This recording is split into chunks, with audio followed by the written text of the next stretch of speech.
चलिए तो देखते हैं क्वेश्चन नंबर 11 को। क्वेश्चन नंबर 11 क्या कह रहा है? क्वेश्चन नंबर 11 का प्रिंसिपल क्या बात कर रहा है? वाइकेरियस लाइबिलिटी की। तो देखिए वाइकेरियस लाइबिलिटी में क्या होता है?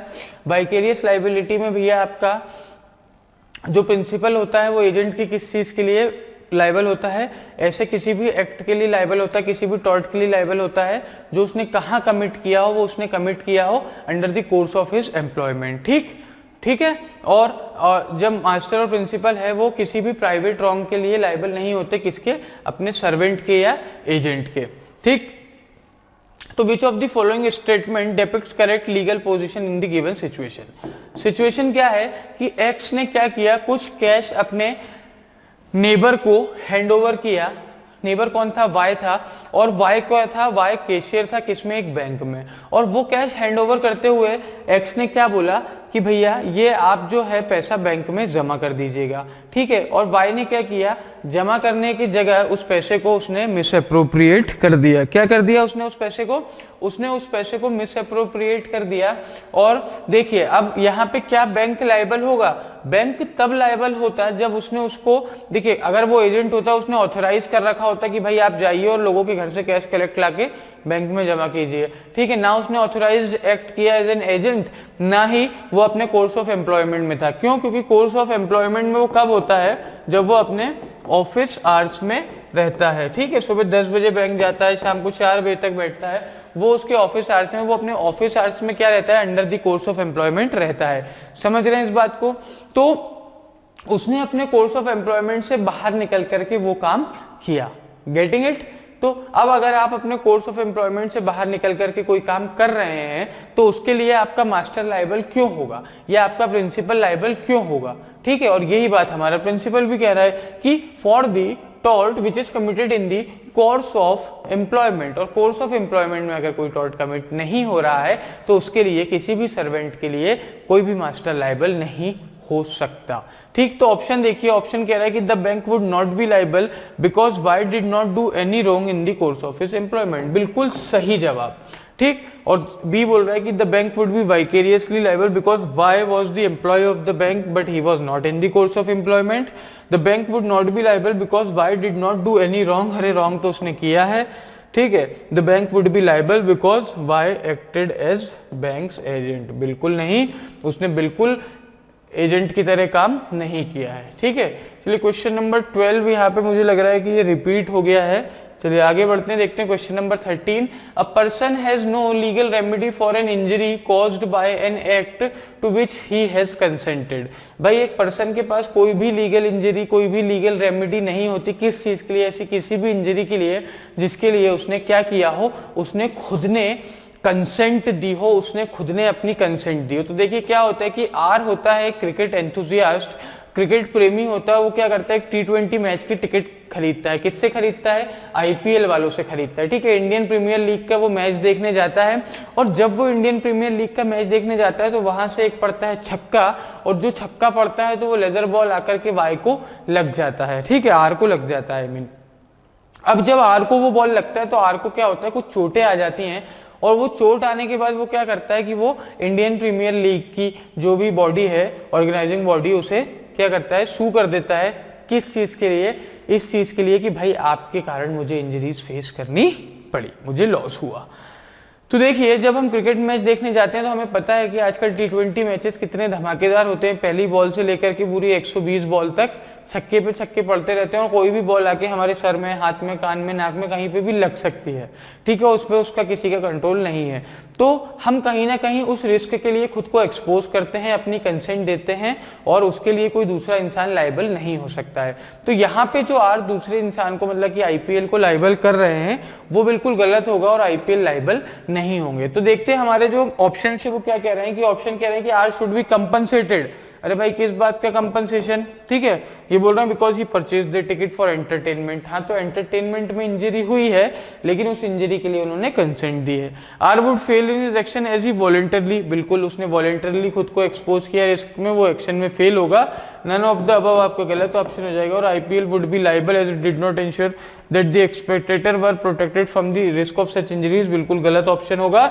चलिए आगे बढ़ते हैं और देखते हैं क्वेश्चन नंबर 14। और क्वेश्चन नंबर 14 का प्रिंसिपल क्या कह रहा है कि ignorance of law excuses no one. Ignorance of law is not an excuse. आप लॉ को इग्नोर नहीं कर सकते हैं, ठीक है। चलिए जल्दी से एक बार इसके फैक्ट्स देखिए आप लोग कि इसके फैक्ट्स क्या कहना चाह रहे हैं। इसके फैक्ट्स हमसे कह रहे हैं कि भैया ये जो एक्स भाई साहब है, इन्होंने क्या किया, एक्स भाई साहब ने अपना इनकम टैक्स नहीं भरा। क्या नहीं भरा इन्होंने अपना इनकम टैक्स नहीं भरा एक अच्छे खासे सालों तक, ठीक, कुछ बहुत सालों तक इन्होंने इनकम टैक्स नहीं भरा। और जब इनकम टैक्स डिपार्टमेंट ने इन्हें एक शो कॉज नोटिस इशू किया और पूछा कि बताइए हमें कि हम आपके खिलाफ क्यों ना एक प्रोसीडिंग इनिशिएट करें और क्यों हम आपसे उस टैक्स की रिकवरी ना करें जो कि बहुत सालों से ड्यू है, और उसके साथ हम पेनल्टी और इंटरेस्ट क्यों ना लगाएं, बताइए। तो एक्स कहता है कि उसके लीगल एडवाइजर ने उसे एडवाइज नहीं किया था। तो what can the income tax department do in this, ठीक। एक्स में defend himself successfully by taking the plea that he was unaware of the such law being in force. तो भैया आपको, अगर आप अनअवेयर थे कि ऐसा कोई लॉ एनफोर्स्ड है इस समय, तो फिर आपकी वो गलती है, क्योंकि लॉ तो किसी भी इंसान को एक्सक्यूज नहीं करता है और आप भी उससे एक्सक्यूज नहीं होंगे और आपको पेनल्टी इंटरेस्ट के साथ वो टैक्स देना पड़ेगा, ठीक। नन ऑफ द अबव आपका गलत आंसर हो जाएगा, क्योंकि आपका करेक्ट आंसर यहाँ पे क्या है, बी, कि X would have to pay the due as ignorance of law and failure to comply with law is no legal ground of defence, ठीक है, समझ रहे हैं। क्वेश्चन नंबर बी आपका सही जवाब होगा। चलिए आगे बढ़ते हैं और देखते हैं क्वेश्चन नंबर 15। क्वेश्चन नंबर 15 आपका क्या कह रहा है, क्वेश्चन नंबर 15 कह रहा है कि damage without the violation of a legal right is not actionable in a court of law. ये कह रहा है कि भैया अगर आपको कोई डैमेज होता है बिना किसी लीगल राइट के वायलेशन के, तो वो एक्शनेबल नहीं होता है कोर्ट ऑफ लॉ में, ठीक है। और अगर आप अपने खुद के राइट को एंजॉय कर रहे हैं और उस राइट को एंजॉय करते हुए अगर आपने किसी दूसरे के राइट को कुछ इंटरफेरेंस हो गई, तो वो उसमें कोई एक्शन लाए नहीं करता है, ठीक। चलिए फैक्ट्स, यहाँ पे एक एस्टेब्लिश्ड स्कूल था ES, एक पर्टिकुलर एरिया में एक एस्टेब्लिश्ड स्कूल था जिसका नाम क्या था, उसका नाम था ES, ठीक है। उसी एरिया में एक और स्कूल खुला जिसका नाम क्या हुआ, जिसका नाम पड़ा NS, ठीक है। अब NS जो है वो सेम लोकेलिटी में उसने अपना स्कूल सेटअप किया और बहुत कम फीस रख दी। अब कम फीस जब उन्होंने रख दी तो क्या हुआ कि उसके बाद क्या करना पड़ा, ES को भी अपनी फीस कम करनी पड़ी कंपटीशन के कारण, जिसके कारण ES को बहुत सारा फाइनेंशियल लॉस हुआ। तो अब ES ने क्या किया, NS के अगेंस्ट केस फाइल किया कि क्योंकि इन्होंने कम फीस रखी उसके कारण हमें भी फीस कम करनी पड़ी। क्यों? क्योंकि बहुत से लोग जो उस स्कूल में पढ़ रहे थे पहले से ES में, उन्होंने क्या किया, उन्होंने NS में जाना शुरू कर दिया। तो भैया हमें फाइनेंशियल लॉस हुआ, तो अब हम उस फाइनेंशियल लॉस को क्लेम करेंगे। तो कौन सा डेरिवेशन इसमें करेक्ट है, तो no legal right of ES has been violated, therefore as such no compensation could be granted. बिल्कुल सही बात है, क्योंकि यहाँ पे कोई भी लीगल राइट वायलेट नहीं हुआ है। और ये बी बोल रहा है damage is cause to ES, therefore it should be, नहीं, ES should be awarded compensation as opening school is competition is not good, no competition could be granted as, no compensation could be granted as reduction is fees is good for the public। चलिए, तो आपका option A right होगा, जो कि कह रहा है कि भाई कोई भी लीगल राइट का वायलेशन नहीं हुआ है, तो कोई भी कंपनसेशन किसी भी तरीके का जो है NS को नहीं, ES को NS से नहीं मिलेगा, ठीक। चलिए आगे बढ़ते हैं, देखते हैं क्वेश्चन नंबर 16 क्या कह रहा है। क्वेश्चन नंबर 16 कह रहा है कि whenever there is an invasion of a legal right, जब भी कोई लीगल राइट का वायलेशन होगा, इन्वेजन होगा, तो जिस भी राइट में, जिस भी पर्सन में वो राइट वेस्टेड रहेगा, उस पर्सन के पास ऑप्शन है, वो पर्सन एंटाइटल्ड है किस चीज के लिए, उसमें डैमेजेस रिकवर करने के लिए, भले ही उसने कोई एक्चुअल लॉस सफर किया हो चाहे ना किया हो, ठीक है। A was a qualified voter for the Lok Sabha election, A जो है वो क्वालिफाइड वोटर है लोकसभा इलेक्शन का, लेकिन क्या होता है कि रिटर्निंग ऑफिसर उसे वोट देने से रोक देता है। लेकिन वो जब वोट नहीं दे पाता, उसके बावजूद भी जिस कैंडिडेट को वो वोट देना चाह रहा था, वो क्या होता है, वो जीत जाता है। ए क्या करता है, ए डैमेजेस के लिए, कंपनसेशन के लिए केस फाइल करता है, ठीक। तो यहाँ पे देखिए, भले ही उसे कोई लॉस नहीं हुआ है, लेकिन उसका लीगल राइट का वायलेशन हुआ है, क्योंकि right to vote right to vote जो है वो क्या है, लीगल राइट है और लीगल राइट उसका वायलेट हुआ है। ठीक है, तो ऑप्शन ए बोल रहा है सिंस नो लीगल राइट, भाई लीगल राइट वायलेट हुआ है ये बात हम जान चुके हैं, तो ये तो कह रहा है लीगल राइट वायलेट नहीं होती, ये गलत हो जाएगा। Since legal right of A had been violated therefore compensation should be granted, बिल्कुल बी आपका करेक्ट आंसर होगा। सी बोल रहा है no compensation should be granted, क्योंकि उसका कैंडिडेट जीत गया है, तो उससे क्या मतलब है, सिंस नो फंडामेंटल राइट की बात कर रहा है डी, तो फंडामेंटल राइट तो आएगा ही नहीं। हम किस चीज में डील कर रहे हैं, हम डील कर रहे हैं लीगल राइट में। ठीक, हम लीगल राइट की बात कर रहे हैं, फंडामेंटल राइट की बात कर ही नहीं रहे हैं। ठीक, चलिए क्वेश्चन नंबर 17 देखते हैं। क्वेश्चन नंबर 17 का जो प्रिंसिपल है वो किस चीज की बात कर रहा है, वो बात कर रहा है आपके डिफेमेशन के प्रिंसिपल की। ठीक है, तो ये कह रहा है कि in civil action for defamation truth of the defamatory statement is an absolute defence. अगर कोई भी सिविल मैटर डिफेमेशन में आता है और जो डिफेमेटरी स्टेटमेंट है अगर वो ट्रू है तो वो एब्सोल्यूट डिफेंस होता है, उसका कुछ नहीं हो सकता फिर। However the burden of proving truth is on the defendant, लेकिन जो बर्डन ऑफ प्रूफ है उस चीज को प्रूव करने का कि जो उसने कहा है वो ट्रू है, वो किस पे होता है, वो डिफेंडेंट पे होता है। And he is liable if he does not successfully discharge his burden, और अगर वो इस बर्डन को डिस्चार्ज सक्सेसफुली नहीं कर पाता है तो वो क्या होगा, वो लायबल होगा। Facts, D who was the editor of a local weekly, D किस चीज का एडिटर, एक लोकल वीकली का एडिटर है। ठीक है, उसने एक सीरीज ऑफ आर्टिकल पब्लिश किया और उसमें उसने क्या मेंशन किया कि दैट पी जो कि एक गवर्नमेंट सर्वेंट है, वो क्या करता है, वो फॉल्स सर्टिफिकेट इशू करता है, ब्राइब एक्सेप्ट करता है, वो करप्ट है। ठीक है, इलीगल मींस से वो पैसा बनाता है and he is a mischief monger.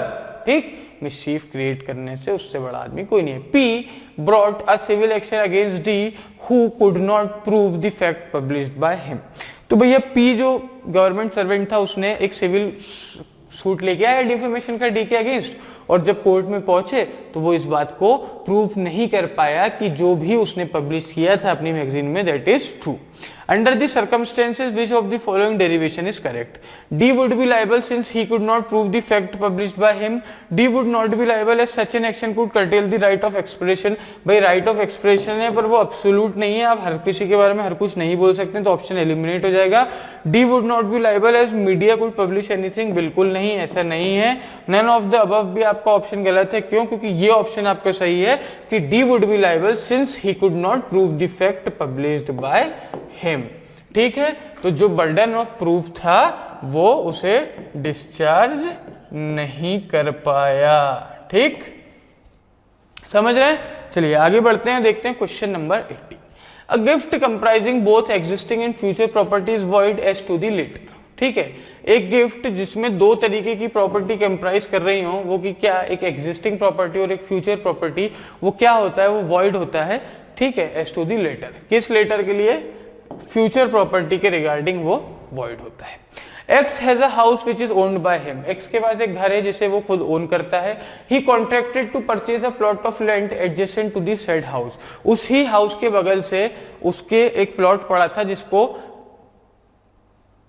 क्या करने के लिए, जिसको परचेज करने के लिए उसने कॉन्ट्रैक्ट किया। But the sale of the plot of land in his favour is yet to be completed. लेकिन वो सेल अभी भी उसके फेवर में होना बाकी है।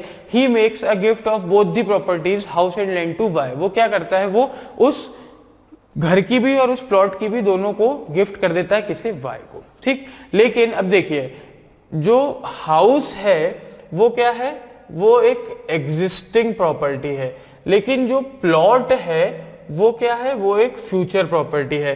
तो ये जो है वो वॉइड होगा और ये वाला जो है वो वैलिड होगा। ठीक, समझ रहे हैं बात को?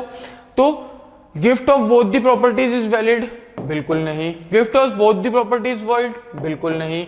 Gift of house is void but the gift of the plot of land is valid, बिल्कुल नहीं। ये आपका ऑप्शन सही हो जाएगा कि gift of house is valid, क्यों, क्योंकि इसका ओनर है वो, but the gift of plot of the land is void, क्यों, क्योंकि अभी तक उसके पास वो प्लॉट नहीं आया है, वो उसकी फ्यूचर प्रॉपर्टी है। फ्यूचर प्रॉपर्टी का जो गिफ्ट होता है वो क्या होता है, वो होता है आपका भैया वॉइड माना जाता है। ठीक, चलिए क्वेश्चन नंबर 18 तक हम पहुंच गए हैं। आगे बढ़ते हैं और देखते हैं क्वेश्चन नंबर 19 क्या कह रहा है। क्वेश्चन नंबर 19 बन रहा है केविएट एम्प्टर। केविएट एम्प्टर मतलब कि लेट द बायर बिवेयर, ठीक, stand for the practical skill and judgement of the buyer in his choice of goods of for purchase.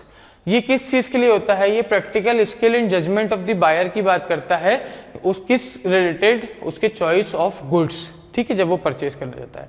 It is the business of the buyer to जज for himself that what he wants, what he buys has its use and worth for him। भाई ये business किसका है? ये buyer का business है, किस चीज को जज करना कि जो भी वो खरीद रहा है उसकी वर्थ उसके लिए है या नहीं है। एक बार खरीदने के बाद, है ना, और अगर वो जो चीज उसने खरीदी वो उसकी एक्सपेक्टेशंस तक नहीं निकली, उसकी एक्सपेक्टेशंस को पूरी नहीं कर पा रही हैं, then he alone is to blame and no one else. तो वो खुद को ही ब्लेम कर सकता है, वो दूसरे को ब्लेम नहीं कर सकता है। क्यों? क्योंकि उसकी खुद की ड्यूटी है कि जब वो सामान खरीदने जाए तो उसे जांचे परखे फिर खरीदे, ठीक है, क्योंकि नजर हटी, दुर्घटना घटी तो ऐसे बच्चे जो अभी भी दूध को दुद्धू और पानी को मम्मम कहते हैं, उन्हें सामान खरीदने बिल्कुल बाजार में ना भेजें, क्योंकि अगर वो ऐसा कुछ अनशन तरीके का सामान खरीद के ले आते हैं और फिर उनकी एक्सपेक्टेशंस को वो फुलफिल नहीं कर पाता है, तो आप किसी भी तरीके का सूट किसी पे नहीं ला सकते। क्यों? क्योंकि caveat emptor let the buyer beware का कंसेप्ट वहां पे लग जाएगा। ठीक, चलिए फैक्ट्स पढ़ते हैं। फैक्ट्स क्या कह रहे हैं? फैक्ट्स कह रहे हैं कि for the purpose of making uniform for the employees A bought dark blue coloured cloth from B. भैया एम्प्लॉयज की यूनिफॉर्म बनाने के लिए ए ने क्या खरीदा? डार्क ब्लू कलर का क्लॉथ खरीदा, किससे? बी से। But did not disclose to the seller the specific purpose of the said purchase. लेकिन उसने, जो सेलर था बी, उसको उस चीज को खरीदने की स्पेसिफिक पर्पस के बारे में कुछ नहीं बताया। When uniforms were prepared and used by the employee, जब यूनिफॉर्म बनी गई और एम्प्लॉयज ने यूज की, the cloth was found unfit। Cloth क्या था? वो अनफिट निकला। However, the cloth was fit for a variety of other purposes such as making caps, boots and carriage lining etc। ठीक है, तो वो क्लॉथ किन चीजों के लिए सही था? वो जूते बनाने के लिए, टोपी बनाने के लिए, इन सारी चीजों के लिए वो सही क्लॉथ था, लेकिन वो यूनिफॉर्म बनाने के लिए सही क्लॉथ नहीं था। ठीक है, चलिए अब यहाँ पे क्या होगा कि ये कह रहा है कि buyer would succeed in getting some remedy from B the seller. बिल्कुल नहीं, क्योंकि जब वो खरीदने गया था तो उसे पूछ परख के लेके आना चाहिए था ना। A the buyer would not succeed in getting any remedy from B. A the buyer would not succeed in getting refund from B. He will not.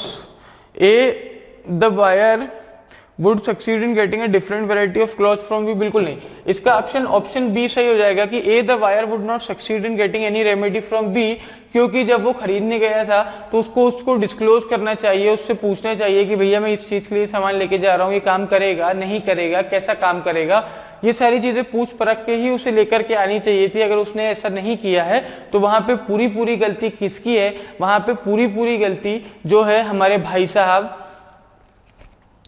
Buyer की है, और उन्होंने, ए ने जो सामान खरीद के लाए वो गलत करके लाए हैं, और उनको बिवेयर रहना था और उनको ही इस चीज को ढंग से खरीदना था। ठीक, चलिए आगे बढ़ते हैं, देखते हैं question number 20। The transferor of goods can not pass a better title than what he himself pauses.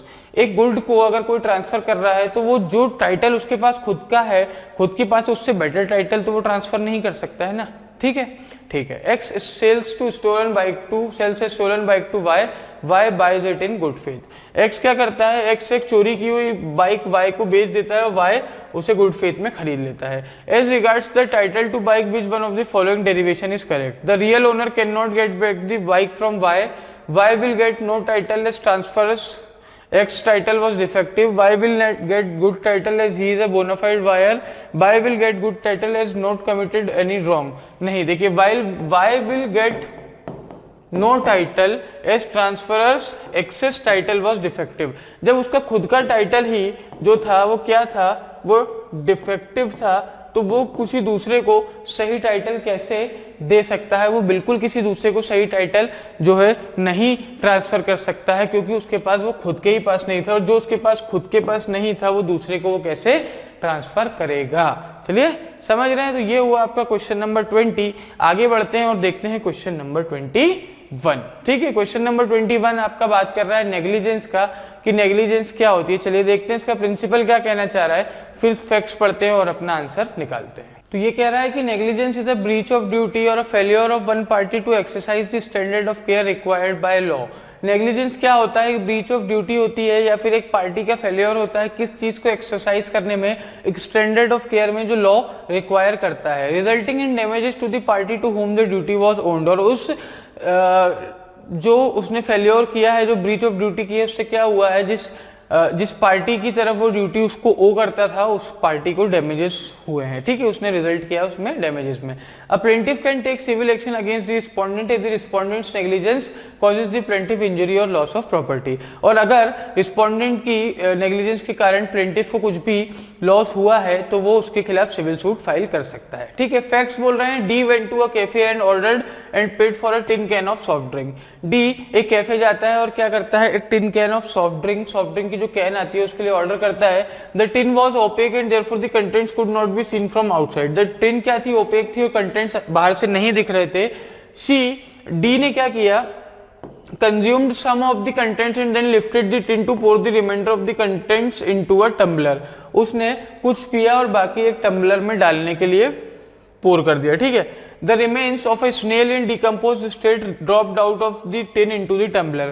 भैया उसमें से क्या निकले, उसमें से टम्बलर में से रिमेन्स निकले, किसके, स्नेल के। ठीक है, डिकम्पोज स्नेल के। D later complaint of a stomach pain and doctor diagnosed her as having gastroenteritis. ठीक है भैया, उसको बाद में स्टमक पेन हुआ और उसके डॉक्टर ने बोला कि आपको गैस्ट्रोएंटेरिटिस हुआ है and being in a state of several severe shock, और वो एक सीवियर शॉक के स्टेट में है। She used the manufacturer of the drink for negligence. उसने क्या किया, सू कर दिया किसे, मैन्युफैक्चरर ऑफ ड्रिंक को नेग्लिजेंस के लिए। ठीक है, the manufacturer is liable for negligence as it owed a duty to consumers to take reasonable care to ensure that its products are safe for consumption.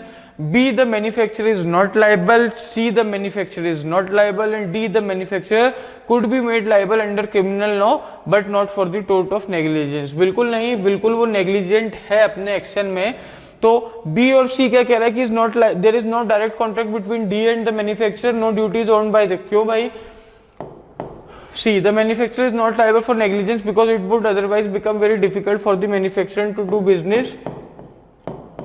देखिए क्या होता है, जब भी कोई मैन्युफैक्चरर किसी चीज को मैन्युफैक्चर करता है तो वो किस इंटेंट के साथ मैन्युफैक्चर करता है, वो इस इंटेंट के साथ मैन्युफैक्चर करता है कि ये किसके पास जाएगी, ये चीज कंज्यूमर कंज्यूम करेगा। ठीक है, तो मैन्युफैक्चरर और कंज्यूमर जो रहते हैं वो क्या रहते हैं, वो एक दूसरे से बिल्कुल इंटरकनेक्टेड रहते हैं। क्या रहते हैं, एक दूसरे से बिल्कुल इंटरकनेक्टेड रहते हैं। ठीक, तो मैन्युफैक्चरर जब भी कोई चीज मैन्युफैक्चर करेगा तो किसके लिए करेगा, वो कंज्यूमर के लिए करेगा। तो उसका एक कंज्यूमर के प्रति एक ड्यूटी ऑफ केयर बिल्कुल रहती है।